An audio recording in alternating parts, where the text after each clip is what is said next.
Praise the lord. యేసుక్రీస్తు ప్రభువారి ప్రశస్తమైన మహోన్నతమైన నామంలో మీకు శుభాలు వందనాలు తెలియజేసుకుంటూ ఉన్నాను.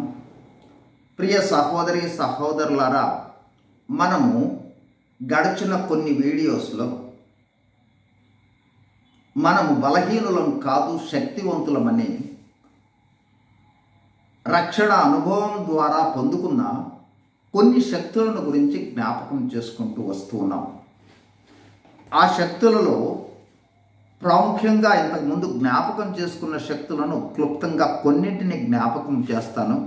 ఒకటి పరిశుద్ధాత్మ శక్తి, అట్లాగే సువార్త శక్తి, ఆయన రక్తం అనే శక్తి, విశ్వాసం అనే శక్తి, శిలువ శక్తి, ప్రార్థనా శక్తి, సహవాసం అనే శక్తి. ఈ విధంగా కొన్ని శక్తులను మనం జ్ఞాపకం చేసుకుంటూ వస్తూ ఉన్నాం. ఈ రోజున మరొక శక్తిని గురించి ఈ రోజున మనము ధ్యానం చేసుకోబోతా ఉన్నాము. అదే పునరుద్ధాన శక్తి, ఒక అద్భుతమైన శక్తి. చూడండి, ఫిలిప్పీలకు రాసిన పత్రిక 3వ అధ్యాయము 10-11 కలిసి ఉన్నాయి, చదువుతున్నాం. ఏ విధము చేతనైనను మృతులలో నుండి నాకు పునరుద్ధానము కలుగవలెనని ఆయన మరణ విషయంలో సమానానుభవం గలవాడనై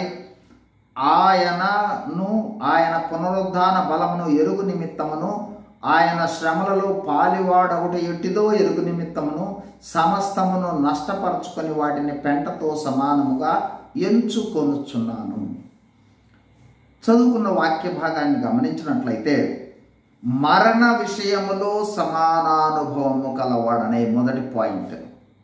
రెండవది చూడండి, ఆయన పునరుద్ధాన బలమును ఎరుగు నిమిత్తము. మరణము తర్వాత పునరుద్ధానం. ఆయన మరణము తర్వాత మరణములో సమానానుభవము కలిగి ఉన్నట్లయితే ఆయన పునరుద్ధానములో లేదా పునరుద్ధాన శక్తిని కలిగి ఉండే అనుభవాన్ని కలిగి ఉంటాము అనే విషయాన్ని ఇక్కడ ఈ వాక్యంలో తెలియజేస్తూ ఉన్నారు. అంటే పునరుద్ధాన శక్తి అంటే యేసుక్రీస్తు ప్రభువును మరణము నుండి లేపిన దేవుని యొక్క శక్తి. ఆ శక్తి నీకు నాకు అందుబాటులో ఉంది అనే విషయాన్ని, ఆ శక్తిని ఎట్లా పొందుకోవాలి, ఆ శక్తి ద్వారా ఏ విధమైన అనుభవాల్లోనికి వస్తామని క్లుప్తంగా జ్ఞాపకం చేస్తున్నాం. చూడండి, ఇప్పుడు ఎఫెసీయులకు రాసిన పత్రికలో ఎఫెసీ 1వ అధ్యాయం 19-20 వచనాల్లో ఉన్న 2 సెంటెన్సెస్ చదువుతాను నేను. ఆయన క్రీస్తునందు వినియోగపరచిన బలాతిశయమును బట్టి విశ్వసించు మన యందు ఆయన చూపుచున్న తన శక్తి యొక్క అపరిమితమైన మహత్యం ఎట్టిదో మీరు తెలుసుకొనవలెనని. క్రీస్తునందు వినియోగపరచిన బలాతిశయమును బట్టి, క్రీస్తునందు వినియోగపరిచిన శక్తి ద్వారా ఆయన లేపబడ్డాడు. అది క్రీస్తు నుండి, క్రీస్తు కొరకు ఆయన వినియోగించిన ఆ పునరుద్ధాన శక్తి. ఆ శక్తి యొక్క మహత్యము మీరు తెలుసుకోవాలని నేను ప్రార్థన చేస్తున్నాను అంటున్నాడు ఇక్కడ పౌలు భక్తుడు. అట్లాగే 20వ వచనంలో కూడా ఒక భాగం చదువుతాను. ఆయన బలాతిశయం చేత క్రీస్తును మృతులలో నుండి లేపి సమస్తమైన ఆధిపత్యము కంటెను, అధికారం కంటెను, శక్తి కంటెను, ప్రభుత్వం కంటెను. తర్వాత ఆయన ఎంత ఉన్నతమైన స్థితిలో ఉంచాడనేది తెలియదు ఇక్కడ కనిపిస్తుంది. ఆయన బలాతిశయము చేత క్రీస్తును మృతులలో నుండి లేపి, అంటే మృతులలో నుండి లేపిన ఆ పునరుద్ధాన శక్తి. ఆ శక్తి నీకు నాకు మనందరికీ కూడా ఎప్పుడైతే రక్షింపబడిన అనుభవంలోనికి వచ్చామో అప్పుడు మనకు అందుబాటులోకి వచ్చింది అనే విషయాన్ని గ్రహించాలి. చూడండి, ఇప్పుడు రోమీయులకు రాసిన పత్రికలో మరొక వచనాన్ని మీ గమనంలోకి తీసుకొస్తున్న 6వ అధ్యాయం. ఇది చాలా అద్భుతమైన అధ్యాయం. చూడండి, 6వ వచనం. క్రీస్తులోనికి బాప్తిస్మము పొందిన మనం అందరము ఆయన మరణములోనికి బాప్తిస్మము పొందిదమని మీరు ఎరుగరా? కాబట్టి తండ్రి మహిమ వలన క్రీస్తు మృతులలో నుండి ఎలాగో లేపబడిన తండ్రి మహిమ వలన లేదా ఆయన యొక్క శక్తి వలన క్రీస్తు ఎలాగో మృతులలో నుండి లేపబడినో అలాగే మనము నూతన జీవం పొందిన వారమై నడుచుకున్నట్లు మనము బాప్తిస్మం వల్ల మరణంలో పాలు పొందుటకై ఆయనతో కూడా పాతి పెట్టబడితిమి. అంటే మనం బాప్తిస్మంలోనికి రావటము అంటే దాని అర్థం ఏంటంటే యేసుక్రీస్తు ప్రభు ఏ విధంగా మరణించాడో ఆ విధంగా మరణించామని, యేసుక్రీస్తు ప్రభు ఏ విధంగా సమాధి చేయబడ్డాడో ఆ విధంగా సమాధి చేయబడ్డామని, యేసుక్రీస్తు ప్రభువు 3వ దినాన ఏ విధంగా లేపబడ్డాడో ఆ విధంగా నూతన జీవము కలిగి నూతన సృష్టిగా యేసు ప్రభు జీవము కలిగి మనము నూతన జన్మ అనుభవంలోనికి వచ్చాము అనే విషయాన్ని ఇక్కడ జ్ఞాపకం చేయటం జరుగుతుంది. అంటే మరణానుభవము ద్వారా పునరుద్ధాన అనుభవం వస్తుంది, మరణము ద్వారా జీవానుభవం వస్తుంది. మరణములో ఉన్న మనను లేపగలిగిన శక్తే పునరుద్ధాన శక్తి. ఈ శక్తి మనకు అందుబాటులో ఉంది. చూడండి, అదే విషయం చెప్తున్నాడు. చూడండి, నూతన జీవము పొందిన వారమై నడుచుకున్నట్లు. అట్లాగే 5వ వచనం చూడండి, మరియు ఆయన మరణం యొక్క సాదృశ్యమందు ఆయనతో ఐక్యమైన వారమైన ఎడలా, అంటే యేసుక్రీస్తు ప్రభు ఏ విధంగా మరణించాడో ఆ విధంగా మనము కూడా మరణించిన ఎడలా. తర్వాత చూడండి, ఆయన పునరుద్ధానం యొక్క సాదృశ్యమందు ఆయనతో ఐక్యము గలవారము. ఆయన పునరుద్ధానంలోనికి వస్తామంటే పునరుద్ధాన శక్తిని పొందుకుంటాం. మరణానుభవము ద్వారా పునరుద్ధాన అనుభవం, ఇది అత్యంత ప్రాముఖ్యమైనది. యేసు ప్రభు కూడా అంటాడు. చూడండి, ఒక విషయాన్ని జ్ఞాపకం చేస్తాను. యోహాను సువార్త 12వ అధ్యాయం 24వ వచనం, గోధుమ గింజ భూమిలో పడి చావకుండిన ఎడల అది ఒంటిగానే ఉండును, అది చచ్చిన ఎడల విస్తారముగా ఫలించును. కాబట్టి మరణానుభవం అనేది విశ్వాసికి అత్యంత ఆవశ్యకము. ఆ మరణానుభవము ఉంటేనే విస్తారముగా ఫలించడం జరుగుతుంది.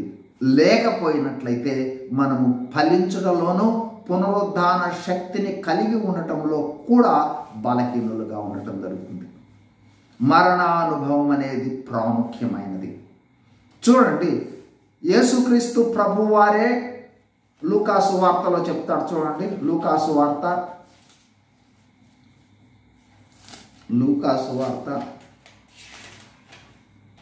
9వ అధ్యాయం 23వ వచనం, మరియు ఆయన అందరితో ఇట్లనే, ఎవడైనా నన్ను వెంబడింపగోరిన ఎడల తను తాను ఉపేక్షించుకుని ప్రతిదినం తన సిలువ ఎత్తుకొని నన్ను వెంబడించవలెను.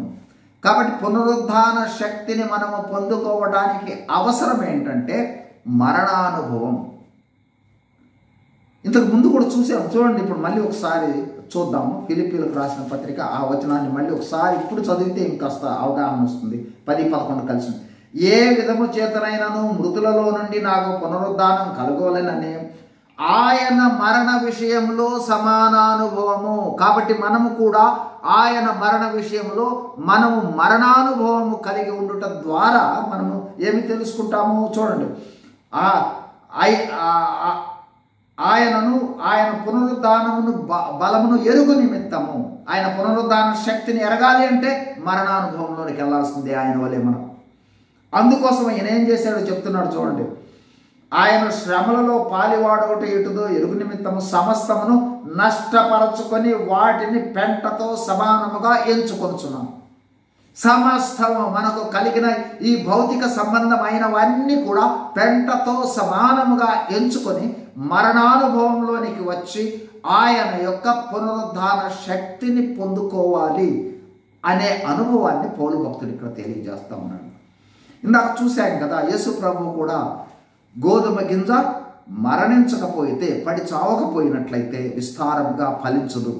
అట్లాగే లూకాసు వార్తలో కూడా 9వ అధ్యాయం 23వ వచనంలో మనం చూసిన విషయం ఏంటంటే ఆ సిలువనెత్తుకుని వెంబడించుట, అంటే అనుదినము మరణానుభవం ఉండాలి. పౌలు భక్తుడు కూడా చూడండి, ఎఫెసీయులకు రాసిన 1 కొరింథీయులకు రాసిన పత్రిక మొదటి కొరింథీయులకు రాసిన పత్రిక, కొరింథీయులకు రాసిన మొదటి పత్రిక 15వ అధ్యాయము 31వ వచనం. మన ప్రభు అయిన క్రీస్తు యేసునందు మిమ్మల్ని గూర్చి నాకు కలిగి ఉన్న అతిశయంతోడు నేను దినదినము చనిపోవచ్చున్నాను. ఎవరైతే ప్రతి దినము మరణానుభవంలో ఉంటారో వారే పునరుద్ధాన శక్తిని అనుభవించగలరు. అట్లాగే చూడండి మరొక వచనాన్ని మీ గమనంలోనికి 2 కొరింథీయులకు రాసిన పత్రిక 4వ అధ్యాయము 10వ వచనం చదువుతున్నాను. ఇప్పుడు యేసు యొక్క జీవము మా శరీరమందు ప్రత్యక్షపరచబడుటకై యేసు యొక్క మరణానుభవమును మా శరీరమందు ఎల్లప్పుడూ వహించుకొనుచును. దినదినము చనిపోవటము, ఎల్లప్పుడూ మరణానుభవమును వహించుట చేత యేసుక్రీస్తు ప్రభువు వారి జీవము లేదా పునరుద్ధాన జీవము మనలో కార్యసాధకమవుతుంది. ఏమిటి ఈ పునరుద్ధాన జీవంలోనికి రావటం వలన మనకు కలిగిన శక్తులేంటి అన్నట్లయితే చూడండి, ఇప్పుడు కొన్ని వచనాలను మీ గమనంలోనికి తీసుకుని వచ్చి నేను ముగించేస్తాను. మొదటిదిగా 2 కొరింథీయులకు రాసిన పత్రిక 4వ అధ్యాయంలోనే 7 నుండి 9 వరకు చదువుతున్నాను. అయినను ఆ బలాధిక్యము మామూలమైనది కాక దేవుని ఉన్నట్లు మంటి ఘటంలో ఈ ఐశ్వర్యం కలదు. ఎటు పోయినను శ్రమ పడుచున్నను ఇరికింపబడిన వాళ్ళని కాదు, అపాయంలో ఉన్నను కేవలం ఉపాయం లేని వారం కాదు, తరమబడుచున్నను దిక్కులేని వారం కాదు, పడద్రోయబడినను నశించు వారము కాము. అంటే క్రైస్తవ జీవితంలో ఎదుర్కొంటూ ఉన్న సవాళ్ళన్నింటినీ కూడా అధిగమించగలిగిన సామర్థ్యము పునరుద్ధాన శక్తిలో ఉంది. ఎప్పుడు మరణానుభవంలో ఉంటామో అప్పుడు సమస్తమైన సవాళ్లను కూడా అధిగమించగలిగిన శక్తి పునరుద్ధాన శక్తి ద్వారా మనం పొందుకోవడం జరుగుతుంది. ఇంకొక వచనాన్ని మీ గమనంలోనికి తీసుకొస్తాం చూడండి. కొరింథీయులకు రాసిన పత్రిక 1 కొరింథీ 15:10లో చివరి భాగం చదువుతున్నాం. వారందరికంటే నేను ఎక్కువ ప్రయాసపడినది నేను కాదు, నాకు తోడయ్యున్న దేవుని కృపయే. మనం ఏ విధమైన కష్టాలు, శ్రమలు, కన్నీళ్లు, బాధలు ఉన్నట్లయితే ఆ కృప మనలను వెన్నంటి ఉంటుంది. ఆ పునరుద్ధాన శక్తి మనలను వెన్నుంటే ఆ పునరుద్ధాన శక్తే మన ప్రతి పరిస్థితిని కూడా భరించేదిగా ఉండటం జరుగుతుంది. ఇది 2వ విషయాన్ని జ్ఞాపకం చేస్తున్నాం. చూడండి 3వ విషయము 2 కొరింథీయులకు రాసిన పత్రిక 12వ అధ్యాయము 9-10 వచనాలు. అందుకు నా కృప చాలును, బలహీనత యందు నా శక్తి పరిపూర్ణమవుతున్నది ఆయన నాతో చెప్పెను. కాగా క్రీస్తు శక్తి నా మీద నిలిచియుండు నిమిత్తము విశేషంగా నా బలహీనతల యందే బహు సంతోషంగా అతిశయపడుచున్నాను. ఎప్పుడైతే పునరుద్ధాన శక్తి ఉంటుందో మన బలహీనతలలో, మన కష్టాల్లో, మన ఇబ్బందులలో, మన వెళుతున్న ప్రతి పరిస్థితుల్లో కూడా అతిశయించే వాళ్ళంగా ఉంటాం. భయపడం, కృంగిపోము, దుఃఖపడము, కదిలించబడము. కాబట్టి బలహీనతలలోనే ఇక్కడ అంటున్నది చూడండి, బహు సంతోషముగా అతిశయపడుచున్నాం. ఈ అనుభవం వస్తుంది పునరుద్ధాన శక్తి వస్తే. అట్లాగే 10వ వచనంలో చూడండి, నేను ఎప్పుడు బలహీనుడనో అప్పుడే బలవంతుడను. ఈ అనుభవంలోనికి వస్తాం పునరుద్ధాన శక్తి ఉంటే. గనుక క్రీస్తు నిమిత్తము నాకు కలిగిన బలహీనతలలోను, నిందలలోను, ఇబ్బందులలోను, హింసలలోను, ఉపద్రవంలోను నేను సంతోషించున్నాను.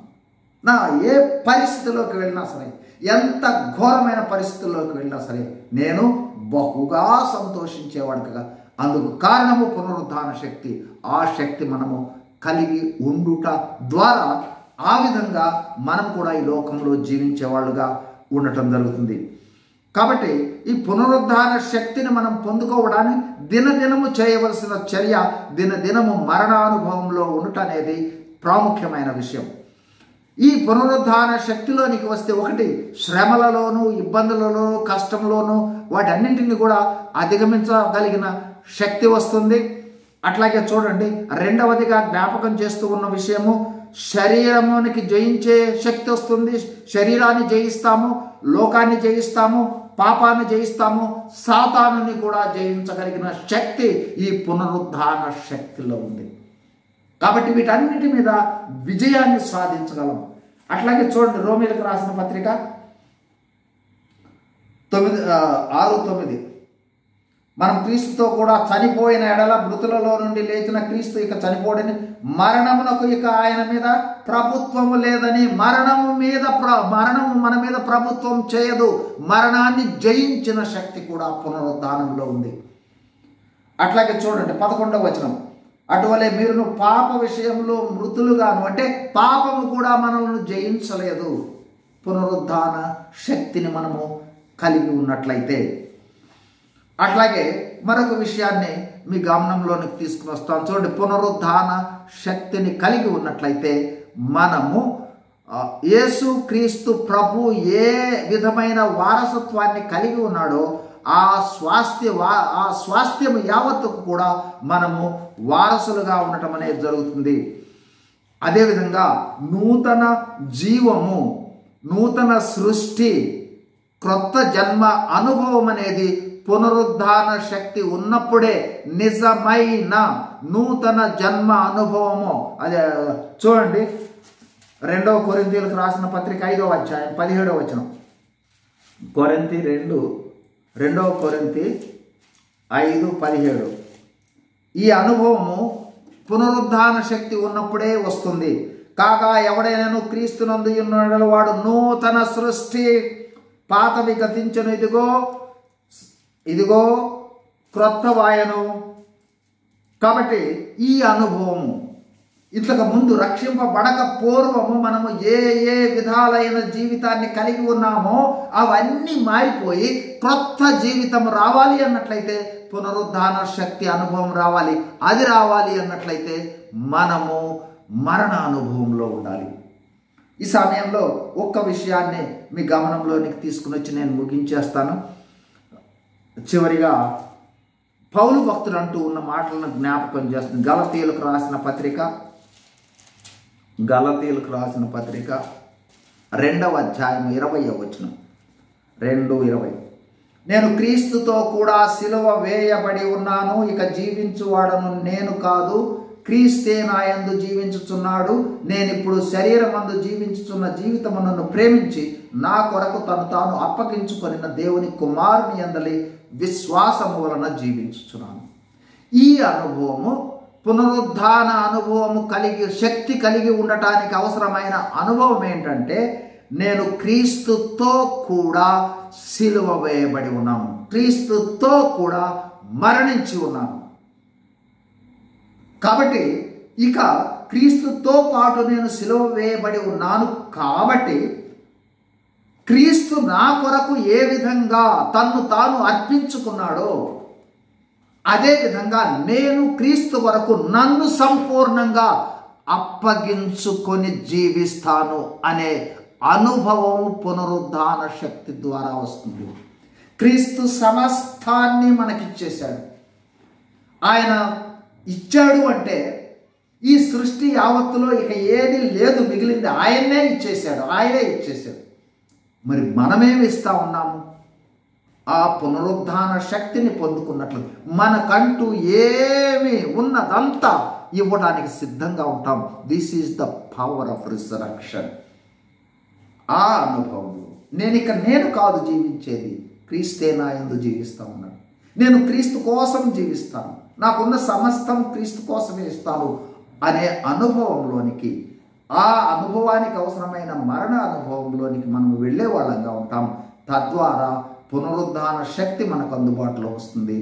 ఆ శక్తి ద్వారా మనము శక్తివంతమైన జీవితాలు జీవించే వాళ్ళంగా ఉంటాం.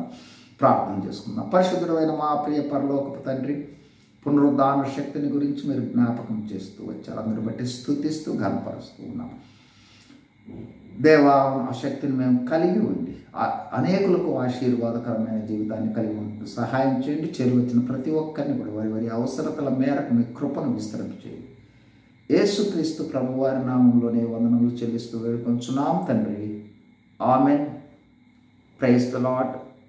God bless you.